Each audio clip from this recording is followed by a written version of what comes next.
I cut contact with my father after his girlfriend humiliated me at a wedding. So I'm Clara, 32F, and I've got one hell of a messed up family situation. Honestly, I never thought I'd be sharing this story with anyone, but things have gone so sideways that I need some outside perspective. My relationship with my dad, Ben, 58M, has always been complicated, to say the least. But what happened last year at my cousin's wedding? That was the tipping point. Let me take you back a bit, though. My parents, Ben and Mary, 60F, seemed like your typical happy couple when I was a kid. They met in college, my mom was all about her literature degree, and my dad was the big-shot business guy. They got married right after graduation, and a few years later, I came along. From the outside, we probably looked like the perfect family. But even as a kid, I noticed the cracks. I remember these weird, tense dinners when my dad would just sit there silent after coming home from work. He was always working late at his marketing firm, climbing that corporate ladder. Meanwhile, my mom stayed home with me, and she tried her best, but looking back now, I can tell she was always kind of sad. I didn't get it back then, but now I know why. When I was 10, everything fell apart. One day, I came home from school to find my mom crying in the kitchen. You ever walk into a room and immediately know something is wrong? Yeah, it was like that. She was sitting at the table, just staring at the floor with tears streaming down her face. I was too young to really understand what was happening, but that's when she told me Dad had been cheating on her with his secretary. A much younger one, too. The divorce that followed was a disaster. My mom was wrecked, but she held it together for me. Dad? He moved out but still tried to act like everything was fine.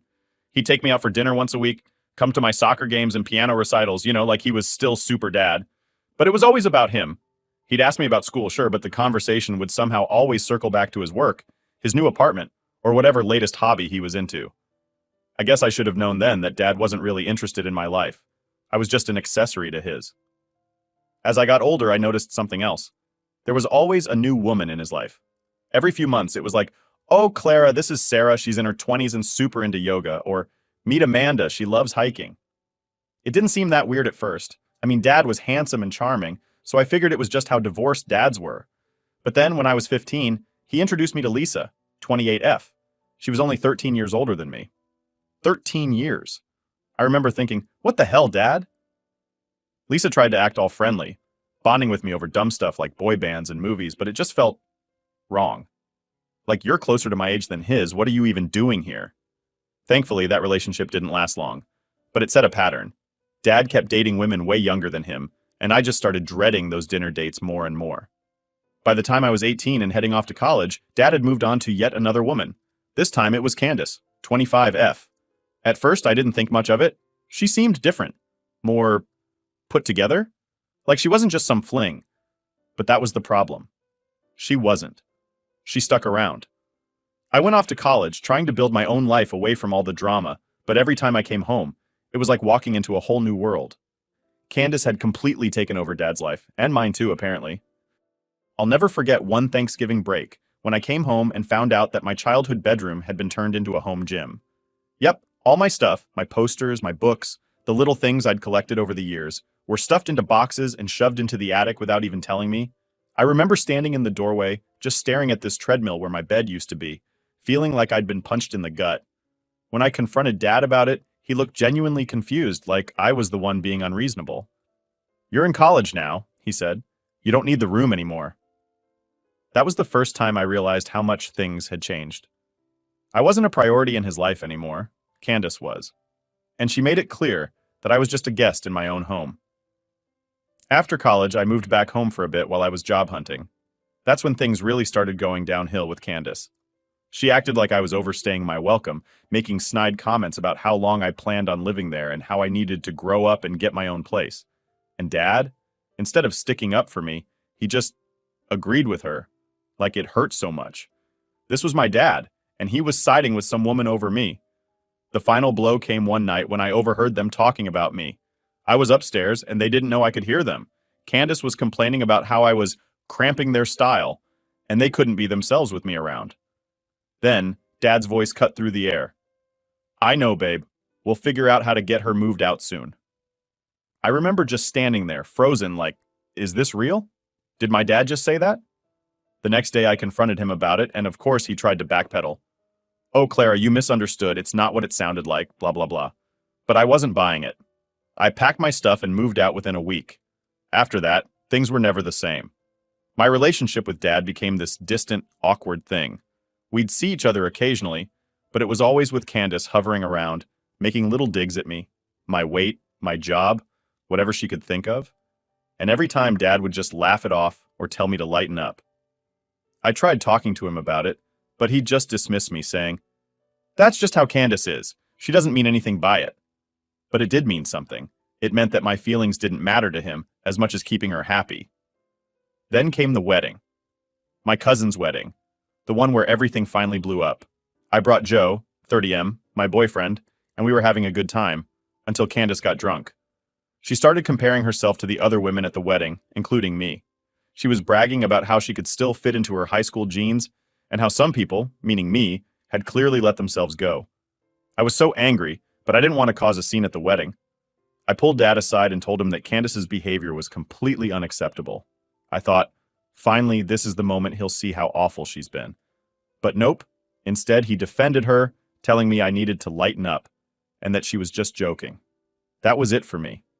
I told him I was done with both of them, walked out of the wedding, and haven't spoken to him since. Until now. So after I cut ties with my dad, things were quiet for a while. Too quiet, if I'm being honest. I didn't expect him to suddenly show up or anything, but it felt weird to just not talk to him anymore. There was this nagging feeling in the back of my mind, like maybe I'd hear from him at some point, but I wasn't going to be the one to make that call. Life kept moving, though. Joe and I started planning our engagement party, and honestly, it was something I'd been looking forward to for months. We'd been together for years, and it just felt like the right time to take the next step. We rented out this cute little venue downtown, invited all our friends and family. Well, not all family. My dad and Candace? Yeah, they weren't on the guest list. There was no way I was going to deal with that drama on such an important day. The party itself was amazing at first. Joe and I had been working hard on it, and seeing everything come together felt great. There was food, drinks, music, all the people we cared about. It was perfect. We were in the middle of taking pictures with friends when, out of nowhere, I saw him. My dad. He just walked in like he was invited, with that same cocky smirk on his face that I hadn't seen in months. My stomach dropped. I was pissed. This was my engagement party, and he just showed up like nothing ever happened between us. And of course, he wasn't alone. He brought Candace with him. You ever get that feeling when you just know something's about to go wrong? Yeah, that was me in that moment. I could feel the tension in the air, and I wasn't the only one. Joe grabbed my hand and whispered, "Do you want me to say something?" I was ready to storm over there and kick them both out, but part of me wanted to hear what the hell they thought they were doing there. So I told Joe to wait, and we walked over to them. Before I could even get a word out, my dad started talking. "Clara, I know I wasn't invited, but I needed to see you. There's something we need to talk about." I didn't care what he had to say. I was so angry that I could feel my hands shaking. "Are you serious right now?" I said, barely holding it together. "You just show up here after everything that happened like this is okay?" He tried to calm me down, but it was Candace who spoke next, and her voice was dripping with the same smug attitude she always had. "Clara, we didn't come here to cause problems. We just wanted to congratulate you two." Congratulate us? Like, no, that wasn't going to fly. I turned to Joe, and he could see I was about to lose it. I felt my heart racing, and everything around me just started to blur because all I could think about was how dare they show up, acting like they had any right to be there. But here's where it gets wild. Just as I was about to tell them to leave, Dad blurts out, "Candace and I broke up." Wait, what? My head was spinning. This wasn't what I expected him to say, at all. I blinked at him, not even sure if I'd heard him right.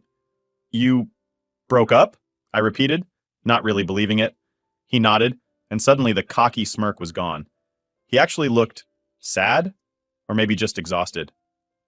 "Yeah, it's been rough. We've been fighting a lot, and honestly, after you cut contact, it made me think about a lot of things." Candace rolled her eyes, and I could tell she wasn't happy about being there or hearing him admit they broke up. She didn't say anything, but the way she folded her arms and started looking around the room said it all. She didn't want to be there anymore. "I know this isn't the place or the time," Dad continued, "but I couldn't wait any longer. I've been wanting to talk to you for months, but I didn't know how." I stood there, completely caught off guard. I mean, part of me was still furious, but now I was also confused. They broke up? That was the last thing I expected. I took a deep breath, trying to process everything. Joe squeezed my hand, giving me that little bit of strength to keep my cool. "Okay, fine," I finally said. "You want to talk?" Let's talk. But not here. Not now. Dad nodded, looking relieved that I didn't just blow up at him in front of everyone. I get it. We'll leave. I just wanted to say I'm sorry. I didn't know what to say to that. He'd never apologized to me before. Not like that, anyway. So I just nodded, and they turned to leave. Candace didn't say another word, which was probably for the best. As they walked out, I realized how much the atmosphere at the party had shifted. People were whispering, and I could feel the eyes on me, but I didn't care. I needed a minute to just breathe. Joe led me outside, away from everyone, and I just stood there, leaning against the wall, trying to wrap my head around what had just happened. He actually apologized, I said, more to myself than to Joe. Yeah, Joe replied, looking just as surprised as I was. I didn't see that coming. Neither did I. I mean, this was the same guy who had sided with Candace every single time, no matter how badly she treated me. And now they were broken up, and he was apologizing? It didn't make sense. But then again, what did I expect? We stayed outside for a few more minutes while I calmed down. The party was still going on inside, and I didn't want to ruin the night for everyone else. But part of me couldn't let go of what had just happened. My dad, showing up like that, telling me they'd broken up. It felt like some weird dream I couldn't wake up from. Eventually, Joe and I went back inside. I plastered on a smile for the rest of the night, trying to push the whole thing to the back of my mind. But even as the party wound down and we said goodbye to our friends, I couldn't stop thinking about what was coming next. I knew I'd have to talk to Dad again, and I knew it wasn't going to be an easy conversation. Update 1. Alright, so after that whole scene at my engagement party, I couldn't stop thinking about my dad. Him showing up uninvited, dropping the news about his breakup with Candace, and then apologizing? I was all over the place. I mean, who does that? But now I had to figure out what to do next. Joe kept saying I should give Dad a chance, maybe hear him out, but I wasn't sure. A few days after the party, I got a text from Dad. Can we meet for coffee? I really want to talk. I just stared at my phone, not knowing how to respond. Part of me wanted to ignore it, but another part of me was curious. What could he possibly have to say after everything? So, after a full day of going back and forth, I agreed to meet him. We picked this quiet little cafe near my apartment, and I made sure Joe knew exactly where I was. You know, just in case things got weird. Walking into that cafe felt like I was walking into a trap, honestly. I spotted Dad sitting by the window, looking older? Like, I don't know how to explain it, but he seemed different. Less confident, maybe? He smiled when he saw me, but it wasn't that smug grin he usually had. It looked like he was actually nervous. I sat down, and we did that awkward, "How have you been?" small talk for a minute. I wasn't really interested in chatting about the weather, though. I just wanted to know what he had to say. So, after a few sips of my coffee, I just cut straight to the point. "What do you want, Dad?" He looked down at his coffee, and for a moment I thought he might back out of whatever he was planning to say.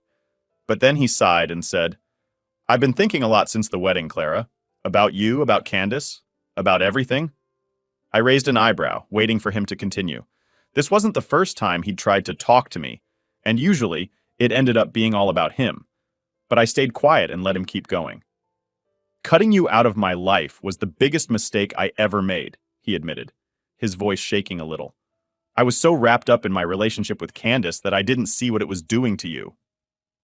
Now this is where I was thrown off. My dad never ever admitted to making mistakes, not once. I think I sat there with my mouth open for a second before I snapped back into reality. "I don't think you realize just how much damage you caused, Dad," I said, trying to keep my voice steady. "You didn't just ignore me. You let her humiliate me over and over, and you acted like I didn't even matter." I know, he said quickly, his hands shaking as he picked up his cup. "I messed up, Clara. I don't know, blind. I thought I needed Candace, and I didn't see what was happening. But trust me, when you cut me off, it hit me hard." I just looked at him, trying to figure out if he was being genuine. I mean, my dad was the king of excuses, always trying to smooth things over without actually fixing anything. But there was something different in his voice this time. He took a deep breath and leaned forward, looking me right in the eye. "Candace is pregnant." I felt like the ground had just dropped out from under me. Pregnant? That was the last thing I expected him to say. My brain couldn't process it. "Wait, so you're telling me you guys broke up, but she's pregnant?" Dad nodded, running his hand through his hair. "She's been trying to get money out of me ever since the breakup. She says it's mine, but I don't know for sure." I couldn't believe what I was hearing. This was insane. "Are you going to get a paternity test?" "I'm planning to, yeah," he said, looking defeated. "But honestly, Clara, that's not the point. What I'm trying to say is, I know I wasn't there for you. and I don't expect you to forgive me right away. But I want to fix things. I want to try. I took a long sip of my coffee, trying to keep my emotions in check. This was a lot to take in. My dad, the guy who'd always been so selfish, was sitting in front of me, admitting he'd screwed up and saying he wanted to fix things. But now, with a possible kid on the way from Candace, it was like I'd stepped into someone else's life. I don't even know where to start, Dad, I said finally. You've been awful to me for years. You let Candace treat me like dirt, and now you want to just fix everything? I know it's not that simple, he said quietly. I'm not asking for a miracle here, Clara. I just want the chance to try. I want to be your dad again. Those words hit me harder than I expected. I wanted to believe him. I really did. I missed the dad I used to have before everything went to hell. But I wasn't sure if that dad even existed anymore. Do you really mean that? I asked, my voice softer now. Because I can't go through this again. I can't let you back in just for you to side with Candace or whoever comes next. He nodded. I know, and I understand. I don't expect you to just trust me right away, but I'm willing to do whatever it takes. I'll go to therapy with you if that's what you want. I'll do anything. I sat back in my chair, stunned. Therapy? My dad had never been the type to talk about feelings, let alone suggest therapy. I don't know, Dad, I said honestly. This is a lot. I need time to think about it. Take all the time you need, he said, sounding relieved that I hadn't just walked out on him. I just wanted you to know that I'm serious. I want to make things right. We finished our coffee in awkward silence after that, neither of us really knowing what to say next. When we left the cafe, he gave me a hug, a real hug, like he actually meant it. I hadn't felt that from him in years. As I walked back to my apartment, my mind was racing. What did this mean? Was he really going to change, or was this just another one of his empty promises? And what about Candace's baby? I didn't have the answers, but for the first time in a long time, I felt like maybe there was hope. Maybe, just maybe, my dad was telling the truth this time. But I wasn't going to hold my breath. Update 2. So after that coffee meeting with Dad, I thought things were finally calming down a little. Like I still didn't know what to make of everything he said, but at least there was no more drama for the moment. But of course, I was wrong. It's like every time I think I'm catching a break, something else comes along to mess things up. It was about 2 weeks after we had coffee. I hadn't reached out to him yet, still needed more time to think about what he said. In the meantime, I was focusing on wedding stuff with Joe. We'd just booked the venue and were going over the guest list when I got this text from my mom. Now, my mom and I don't talk much about my dad unless it's absolutely necessary. So when she sent me this message saying, "We need to talk about your father," I knew something was up. I called her right away and she just dove right into it. "Your father's in trouble, Clara." My heart sank. "What kind of trouble?" I asked, already feeling that familiar knot of anxiety in my stomach.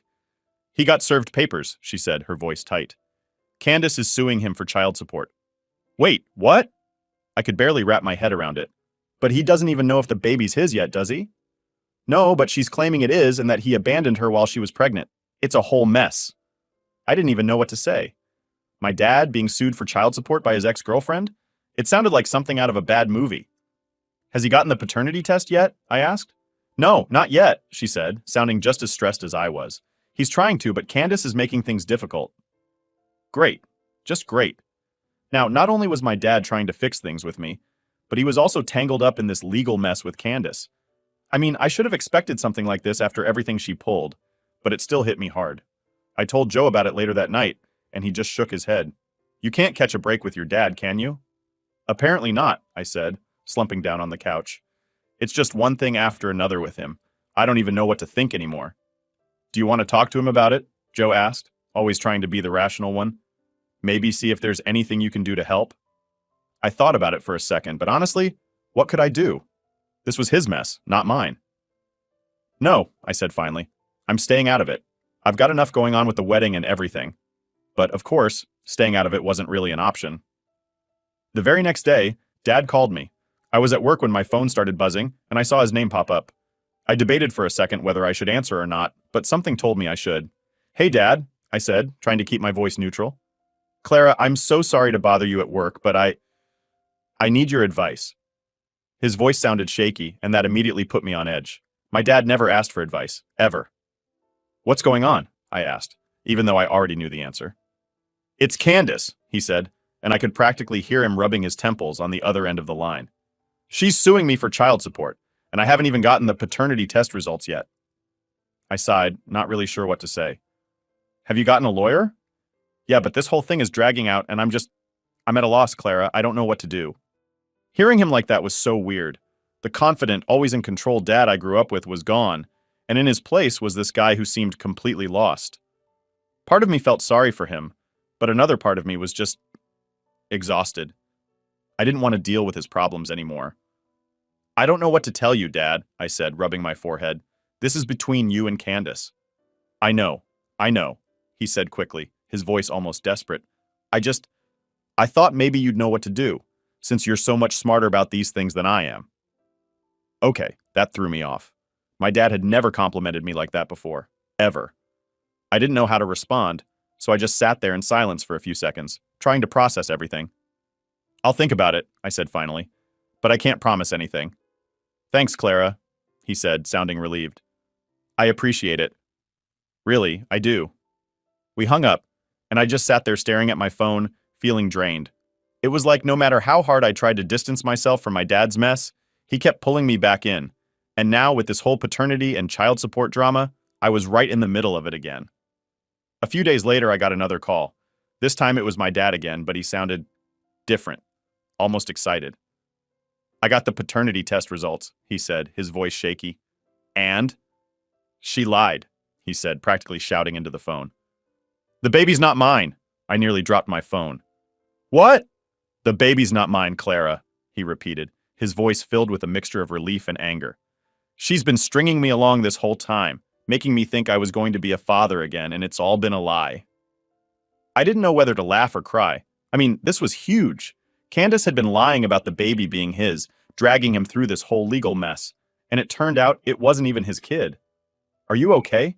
I asked, still trying to wrap my head around everything. I don't know, he admitted. I'm furious, but also relieved. I don't know how to feel. Have you told her yet? Not yet, he said. I'm going to talk to my lawyer first, make sure everything's in order before I confront her. I could hear the weight lifting off his shoulders, even through the phone. This was a huge relief, but it didn't change everything else that had happened. Candace might not have had his kid, but that didn't erase all the damage she'd done, not just to him, but to me too. I'm glad it's not yours, Dad, I said, feeling the relief start to settle in. But you've still got a lot to fix. I know, he said quietly, and I'm going to do whatever it takes to fix things with you. Hanging up, I felt lighter, like a weight had been lifted, but there was still a lot left unresolved. My dad wasn't off the hook, not by a long shot, but maybe, just maybe, this was the start of him actually getting his life together. I wasn't going to hold my breath, though. Update 3.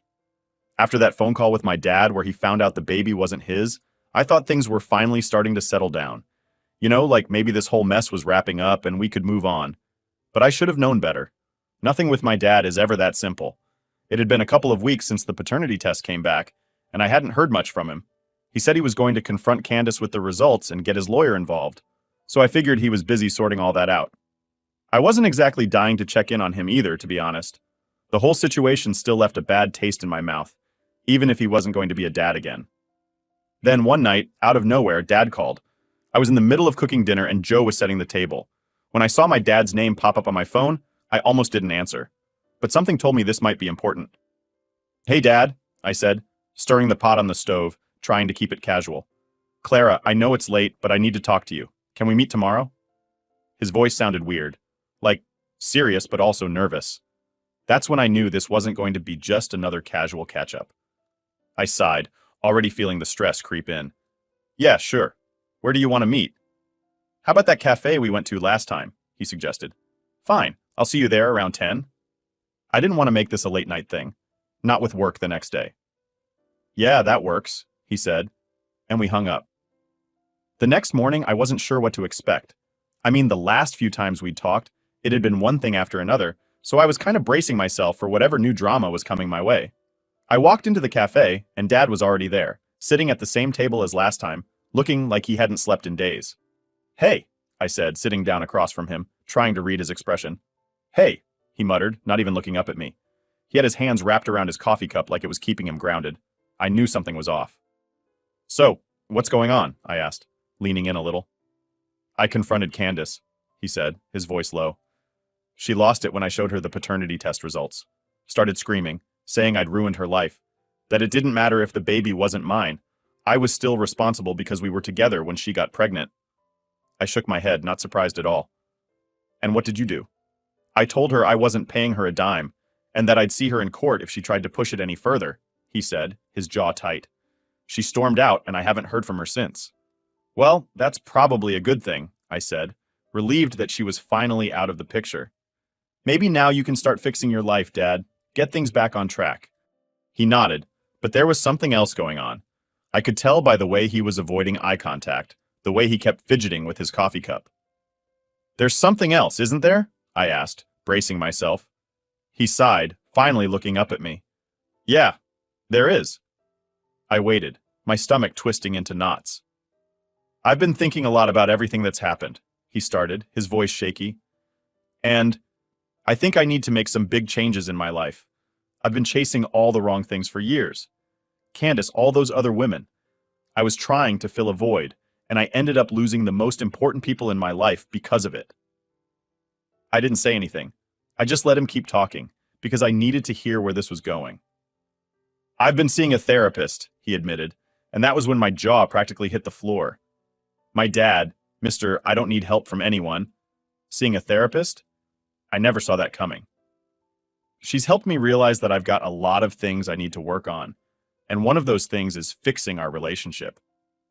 I was speechless. Like I didn't even know how to respond.